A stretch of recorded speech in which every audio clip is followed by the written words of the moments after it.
నమస్తే. జిన్నారం మున్సిపాలిటీలో ఎన్నికల కోలాహలం ప్రారంభమైంది. నామినేషన్లకు చివరి తేదీ కావడంతో కాంగ్రెస్ శ్రేణులు ఉత్సాహంగా నామినేషన్ కార్యక్రమానికి వెళ్తూ ఉన్నారు. ప్రస్తుతం జిన్నారం మున్సిపాలిటీలోని ఆమ్డూర్లో ఉన్నాం. 13, 14 వార్డులకి సంబంధించి అభ్యర్థులు భారీగా జనసందోహం మధ్య నామినేషన్ ర్యాలీకి వెళ్తూ ఉన్నారు. మనతో పాటు అభ్యర్థులు ఉన్నారు. 13వ వార్డు నుంచి పర్వతాలు యాదవ్ బరిలో ఉండబోతూ ఉన్నారు. ఈ నేపథ్యంలో ఆయన ఆమ్డూర్కి చేయబోయేదేంటి, ఆయనకున్న లక్ష్యాలు ఏంటి అనేది ఆయన మాటలు అడిగి తెలుసుకునే ప్రయత్నం చేద్దాం. అభ్యర్థితో మాట్లాడేదానికన్నా ముందు చాలామంది సీనియర్ నాయకులు ఉన్నారు. ఖచ్చితంగా కాంగ్రెస్ పార్టీ గెలవాల్సిన అవసరం ఉంది అనేది వాళ్ళు చెప్తున్న మాటలు ఒకసారి పలకరించే ప్రయత్నం చేద్దాం. అన్న ముందుగా నమస్తే. పర్వతాలు యాదవ్ గారు ఇంతకుముందు ఏ పదవులు చేయలేదు. మొట్టమొదటిసారి ఎన్నికల బరిలోకి దిగి ఆయన నామినేషన్కి వెళ్తూ ఉన్నారు. నమస్కారం అండి. నా పేరు సత్యనారాయణ. నేను గతంలో ఈ గ్రామానికి సంబంధించి చాలా నామినేటెడ్ పదవులు కూడా చేయడం జరిగింది. అయితే వాస్తవానికి ఈ గ్రామంలో కాంగ్రెస్ పార్టీ చేసిన పనులు తప్ప ఇంకా వేరే వాళ్ళు ఏం చేయలేరు కూడా. మీరు చూస్తున్నటువంటి ఈ జనాలను చూస్తేనే మీకు అర్థమవుతుంది. మేము గతంలో రాజశేఖర రెడ్డి గారు ఉన్నప్పుడు అనేక సంక్షేమ పథకాలు, షీప్ యూనిట్లు కానివ్వండి, డైరీ యూనిట్లు కానివ్వండి, ఎస్సీ వార్డులలో సీసీ రోడ్లు కానివ్వండి, చాలా చేయడం జరిగింది. అదేవిధంగా వ్యక్తిగతంగా ఎవరికి ఇండ్లు కావాలన్నా, పింఛన్లు కావాలన్నా ఏ 10 ఇండ్లు తప్పిపోయి ఉంటాయేమో కానీ అంత మేలు మేము గ్రామానికి చేయడం జరిగింది. శ్రమదానంతో చాలా మోరీలు తీయడం కానీ, రోడ్లు అస్తవ్యస్తంగా ఉన్నటువంటి పరిస్థితులలో రోడ్లకు మా యూత్ తరఫున సేవలు అందించడం. అదేవిధంగా గ్రామాన్ని మొత్తంగా మేము ఎడ్యుకేషన్ పరంగా నేను ఇంటర్మీడియట్ వరకు చదువుకున్న, డిగ్రీ డిస్కంటిన్యూ. అంతకన్నా ఎక్కువ గ్రామాన్నే చదువుకున్నాను. గ్రామంలో ఎవరు పేదరికంలో ఉన్నారు, ఏ ఇంటికి ఏం చేయాలి, ఒక్కొక్కరికి ఒక సహాయం అన్న అందించేటట్టు ఈ గ్రామంలో నేను కృషి చేసి, తప్పకుండా మా సోదరులందరూ కూడా కాంగ్రెస్ సమిష్టిగా కృషి చేసి అందరం ప్రతి ఇంటికి ఒక ఇల్లు, ఒక పింఛని, ఒక సంక్షేమ పథకం, ఒక డైరీ యూనిట్, ఒక షీప్ యూనిట్, ఈ విధంగా క్రాప్ లోను, ఇంకా అదేవిధంగా కౌలు రైతులకు సంబంధించినటువంటి రుణాలు కూడా చాలా ఇప్పించడం జరిగింది. అందుకే కాంగ్రెస్కు మంచి పట్టం కట్టే అవకాశాలు ఈ అమ్డూరు గ్రామంలో ఉన్నాయి. అందుకని ఇప్పుడు ఉత్సాహవంతులైనటువంటి యువకులకు అవకాశం ఇవ్వాలనే తపనతోని ఈ 13వ వార్డు పర్వతాలు యాదవ్ గారిని, అదే 14వ వార్డు యాదగిరి ఎక్స్ సర్పంచ్ గారిని ప్రపోజల్ చేయడం జరిగింది. మా అధిష్టానం కూడా వీరికే బీఫామ్ ఇవ్వడానికి మా కోరిక మేరకు ఒప్పుకోవడం జరిగింది. మేము ఖచ్చితంగా 2 కాంగ్రెస్ పార్టీ ఈ అమ్డూరులో కైవసం చేసుకోబోతుందని ఈ సందర్భంగా తెలియజేస్తూ, యువ నాయకులకి అవకాశం దొరికింది. ఎట్లా ఉండబోతుంది గెలుపు?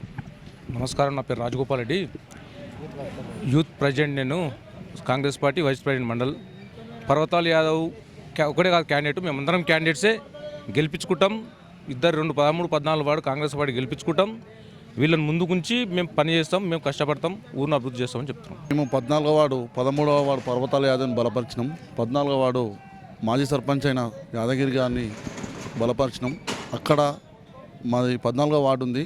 14వ వార్డులో మేము కష్టపడతాం, ముందుండి మేమే. మా తమ్ముడు ఉప సర్పంచ్, నేను కాంగ్రెస్ పార్టీ సీనియర్ నాయకుని. నేను కంపల్సరీ యాదగిరి కాకను మేము భుజాల మీద చేసుకొని, అంటే ఇది కూడా నాదే అది కూడా నాదే, కానీ మాకు ఆ వార్డు ఉంది కాబట్టి ఆయనకు మా కాంగ్రెస్ పార్టీ తరఫున బంపర్ మెజార్టీతో యాదగిరి గారిని గెలిపించుకుంటామని కోరుతున్నాం. ఇద్దరు అభ్యర్థుల పరిస్థితి ఏంటి, ఎలా ఉండబోతూ ఉంది? ప్రభుత్వం కాంగ్రెస్ ఉంది, కాంగ్రెసే రావాలి, రేవంత్ రెడ్డి రావాలి. ఇప్పుడు మాకు పర్వతాలు యాదన్న రావాలి, అంతే. సో వాళ్ళు రావడం వల్ల అభివృద్ధి సాధ్యం అనేదా మీ అభిప్రాయం? రావాలే, మరి అందరం చేస్తేనే అవుతాడు, అందరం చేయాలి. పాటు పర్వతాలు యాదవ్ గారు ఉన్నారు, అదేవిధంగా యాదగిరి గారు ఉన్నారు, మాజీ సర్పంచ్. ముందుగా మీ నుంచే మొదలు పెడతాను. ఒక యువ నాయకత్వానికి మీ పార్టీ అవకాశం ఇచ్చింది, ఎట్లా ఉండబోతుంది ఆమ్దూర్ యుద్ధం? ముందుగా మీ అందరికీ మీడియా మిత్రులకు కృతజ్ఞతలు తెలియజేస్తా ఉన్నా. కాంగ్రెస్ పార్టీ తరఫున ఈరోజు కాటాసీన ఆశీస్సులతోని, మండల నాయకుల ఆశీస్సులతోని, మా పెద్దలు రాజగోపాల్ రెడ్డి గారు కానీ, సత్తాన్న గారు కానీ, దుర్గరాజు కానీ, రవి కానీ, అహ్మద్ గౌడ్ కానీ, శ్రీనివాచారి కానీ, సత్తి కానీ, మల్లేష్ కానీ, ఇక్కడ ఉన్న అందరు పేరున వాళ్ళందరికీ ఈరోజు నాకు ఇంత పెద్ద బాధ్యత అప్పగించినందుకు రుణపడి ఉన్నాం. ఫస్ట్ ముందుగా అయితే ఈసారి కాంగ్రెస్ పార్టీ అమ్డూరులో ఎందుకు గెలవాలి అని కంకణం కట్టుకున్నారు అమ్డూరు ప్రజలు అంటే, అభివృద్ధి అంటేనే కాంగ్రెస్. ఇక్కడ ఏ మూలన ఏ వాడన వరకు ఏదైనా పని జరిగింది అంటే కాంగ్రెస్ ప్రభుత్వంలోనే పని జరిగింది. గత 10 ఏళ్ళు టీఆర్ఎస్ ప్రభుత్వంలో పని కన్నా కాంగ్రెస్ పార్టీ ఏదైతే చేసిందో దానిలో పని ఎక్కువ జరిగింది. ఎస్సీ వాడలో దాదాపు 50 లక్షలు సీసీ రోడ్లు వేయడం కానీ, రీసెంట్గా 2 సంవత్సరాల తర్వాత 25 నుంచి 30 లక్షల వరకు అండర్ డ్రైనేజ్ చేయడం కానీ, ఇక్కడ ఈ గల్లీలో ఉన్నటువంటి సీసీ రోడ్లు కానీ, అండర్ డ్రైనేజ్లు కానీ ప్రతి వరకు కాంగ్రెస్ హయాంలోనే జరిగింది. ఈ ఆమ్డూర్ నుంచి బలమైన ప్రత్యర్థులు కూడా ఉన్నారు మీకు. వాస్తవానికి వాళ్ళంతా సీనియర్ నాయకులు.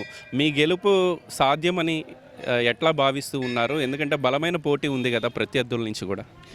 నేను వాళ్ళ గురించి ఏం పెద్దగా మాట్లాడదలుచుకోలేదు. ఖచ్చితంగా అమ్డూర్ గ్రామంలో కాంగ్రెస్ పార్టీ గెలవబోతుంది. నేను గెలిచినా, నా మిత్రులు గెలిచినట్టే అందరం కలిసి కాంగ్రెస్ పార్టీ 13వ వార్డు 14వ వార్డు గెలుస్తాం. వాస్తవానికి ఈ గ్రామాలు మున్సిపాలిటీ అయిన తర్వాత పన్నుల భారం కొంత పెరిగింది. అభివృద్ధి కూడా చేసుకోవడానికి అవకాశం ఉంది మీ ఆమ్డూర్లో. మీరు అన్నట్టు అధికార పార్టీలో ఉన్నారు కాబట్టి మీరు గెలిస్తే అభివృద్ధి చూడబోతూ ఉన్నామా? ఖచ్చితంగా అండి. పన్నుల భారం మున్సిపాలిటీ అనేది వస్తేనే అభివృద్ధి అనేది వస్తుంది. పన్నుల భారం ఎంత పెరిగిందో దానికి 10 అభివృద్ధి ఇక్కడ జరుగుతుంది. అదేవిధంగా రీసెంట్గా స్పెషల్ ఫండ్ కింద మన అమ్డూర్ గ్రామానికి దాదాపు ₹1 వరకు ఫండ్ రావడం జరుగుతూ ఉంది. దానికి సంబంధించిన ప్రణాళిక మేము సిద్ధం చేసిన వీధిన తిరిగి ఎక్కడైతే అండర్ డ్రైనేజ్లు అవసరమో, ఎక్కడైతే సీసీ రోడ్లు అవసరమో, ఎక్కడ అభివృద్ధి అవసరం పడుతుందో ప్రతిదీ మేము నోటెడ్ చేసుకొని, అధికార పార్టీ మాది ఉంది కాబట్టి ఖచ్చితంగా ఇక్కడ 100% మేము దాన్ని డెవలప్ చేసి చూపిస్తామండి.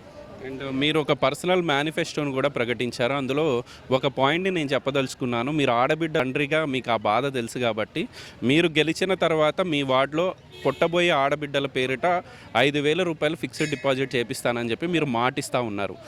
మీరు గెలిచిన తర్వాత నిలబెట్టుకోబోతూ ఉన్నారా? ఖచ్చితంగా అండి. ఎందుకంటే మా ఊరు ఈరోజు మున్సిపాలిటీ అయినా సరే కానీ చాలామంది నిరుపేదలు ఉన్నారు.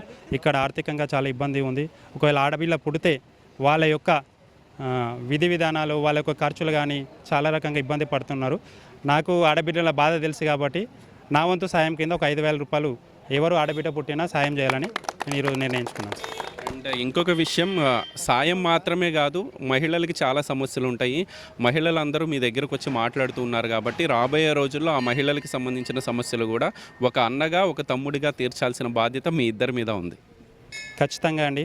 ఇక్కడ ఉన్న ఆడబిడ్డలు, మా అమ్మలు, మా అక్కలు, మా చెల్లెళ్ళు, నా వంతు సాయం నేను ప్రతిసారి చేస్తూ ఉంటున్నాను. ఇప్పుడు కూడా వచ్చే భవిష్యత్తులో కూడా ఎటువంటి ప్రాబ్లం వచ్చినా నాతోనైనా సాయం ఖచ్చితంగా చేస్తాను. అండ్ మనతో పాటు యాదగిరి గారు ఉన్నారు. మీరు మాజీ సర్పంచ్గా ఉన్నారు కాబట్టి గతంలో కొంత ఫ్రెండ్లీ వాతావరణం మధ్య ఎన్నికలు జరిగేవి. కానీ ఇప్పుడు ఎవరికి వారే అన్నట్టుగా పోటీ చేయాల్సిన పరిస్థితులు ఎట్లా ఉండబోతుంది? ఇక్కడ ఉన్న కాంగ్రెస్ కుటుంబ సభ్యులకు అందరికీ పేరున ధన్యవాదాలు. అయితే గతంలో నేను సర్పంచ్గా ఉండి ఇదే సత్యనారాయణ గారిని ముందుకేసుకొని కాంగ్రెస్ పార్టీ ద్వారా పోయి గెలిచిందైతే టీఆర్ఎస్ అయినా పని తీసుకుందంతా కాంగ్రెస్ వాళ్ళ ద్వారానే.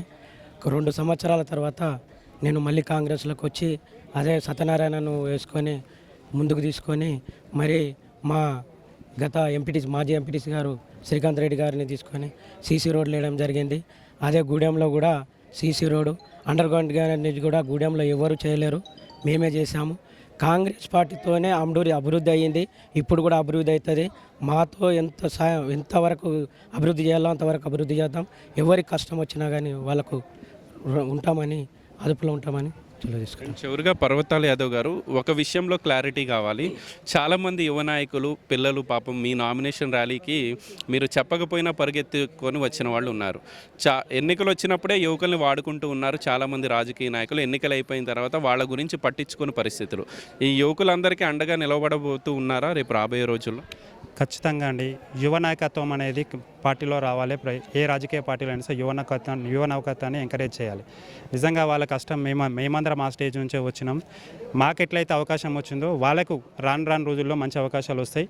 నా వంతు ప్రయత్నంగా 100% వాళ్ళ కోసం ఎంతవరకు నా శ్రాయశక్తిలో ఎంతవరకు వీలైతే అంత పని చేసి పెడతాను. చదువుకున్న యువతకి కంపెనీల్లో జాబ్ ఇప్పించడం కానీ, ఇంకేదన్నా బిజినెస్ పరంగా కానీ ఏది వచ్చినా సరే నా వంతు సాయం చేస్తాను. మళ్ళీ మీరు కౌన్సిలర్ అయిన తర్వాత ఒక ఇంటర్వ్యూ చేసే ప్రయత్నం చేస్తారు. ఎందుకంటే మీరు ధీమా వ్యక్తం చేస్తూ ఉన్నారు కాబట్టి రాబోయే రోజుల్లో ఆమ్డూర్ అభివృద్ధి మీ ఆధ్వర్యంలో జరగాలని చెప్పి న్యూస్ 16 కోరుకుంటుంది. Thank you. ఇది ఓవరాల్గా ఆమ్డూర్ నుంచి కాంగ్రెస్ పార్టీ అభ్యర్థులుగా ఉన్న పర్వతాలు యాదవ్, యాదగిరి ఒకటే చెప్తున్నారు. ఖచ్చితంగా ఆమ్డూర్ అభివృద్ధి జరగాలంటే అధికారంలో ఉన్న కాంగ్రెస్ పార్టీ అభ్యర్థులుగా మాతోనే సాధ్యమని చెప్పి వాళ్ళు చెప్పే ప్రయత్నం చేస్తున్నారు. పర్వతాలు యాదవ్ గారు ఒక పర్సనల్ మేనిఫెస్టోను కూడా ఇక్కడ ప్రజలకు చెప్పే ప్రయత్నం చేస్తూ ఉన్నారు. తాను కౌన్సిలర్ అయిన తర్వాత ఈ వార్డులో పుట్టబోయే ప్రతి ఆడబిడ్డ పేరిట 5,000 రూపాయల ఫిక్స్డ్ డిపాజిట్ చేపించి ఆ కుటుంబంలో ఒక అన్నగా నిలబడతానని చెప్పి ఆయన హామీ ఇస్తూ ఉన్నారు. వీడియో జర్నలిస్ట్ సంజీతో గోపికృష్ణ, న్యూస్ 16 ఆమ్డోర్ నుంచి.